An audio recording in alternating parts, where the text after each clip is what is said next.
Hello, my friends. It's day 31 of our reading challenge. We're in John's Gospel, chapter 18, the first 18 verses. Another account, actually, of what we read yesterday, Jesus' arrest. But today we get it from John's perspective, another eyewitness, just as Matthew was yesterday. And, of course, we have Peter here again, cutting off the servant's ear. Today we get his name, Malchus, and we know that it's Peter today. But I want to focus on the questions today. There are a number of questions that are posed and answers given in this story. At first, Jesus asks the question when the crowds show up, "Who are you looking for?" They say Jesus, and he immediately identifies himself. "Yep, that's me." Interestingly, you might not catch it in English, but Jesus' answer plays off the Hebrew name Yahweh, which is the personal name of God. His answer, "It's me, I am he," plays off of that name. And so he's identifying himself as God, which might account for why they step back and fall down. But despite that, he's arrested, and maybe because of that, the perception of blasphemy. And so then we move to the courtyard, to the trial, to the home of the high priest. We'll get to their conversation that Jesus has with the high priest yesterday, but I want to look at what happens at that gate on the way in. Jesus has told Peter that Peter will deny Jesus 3 times, and here we have the first denial. Asked by the servant girl at the gate, Peter says, "No, I'm not one of his disciples." But I got thinking about that. What about that other disciple that was with Peter? It says that he was known by the high priest, and he's able to clear the way for Peter to get in. Did that disciple deny that he knew Jesus also? He was known by the high priest. It seems unlikely that that disciple denied Jesus if he was already known. In fact, we don't know how they knew each other or how well they knew each other, but up to this point, it's not been a secret who was following Jesus.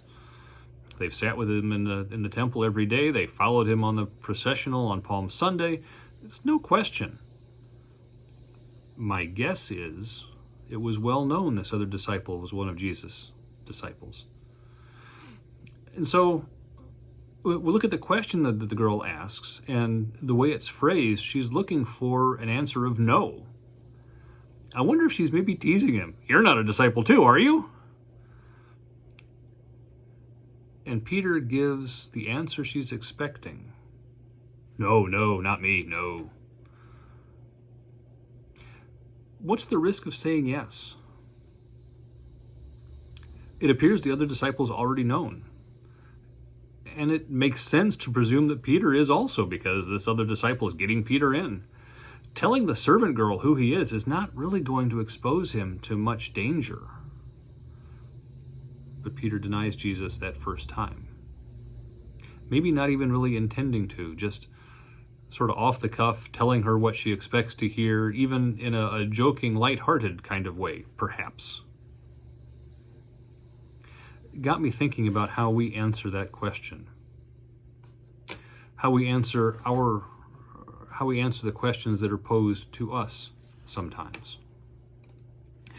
People wonder, and they ask us something like, "You don't take all that religious stuff seriously, do you?" They're looking for a no.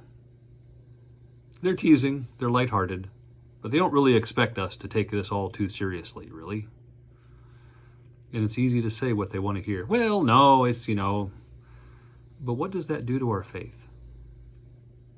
What does that do even when we duck the easy, lighthearted, teasing sorts of questions? What's that tell the world when we so easily jump for the compromise? Now, I don't think every time somebody asks us about our faith, it's an opportunity to launch into an hours-long discourse and try to move them to faith in the next, conversation. It's not always the time for that. Sometimes maybe, but not always. But I do think when the question comes up, it merits our careful thought before we reply. We can still be lighthearted and teasing while not denying who Christ is for us and what we believe. Because if you think about it, especially since we live in the reality of Easter, we're not really risking anything are we? This is where you answer, no, we're not. We'll go on with the conversation tomorrow as Jesus talks with the high priest.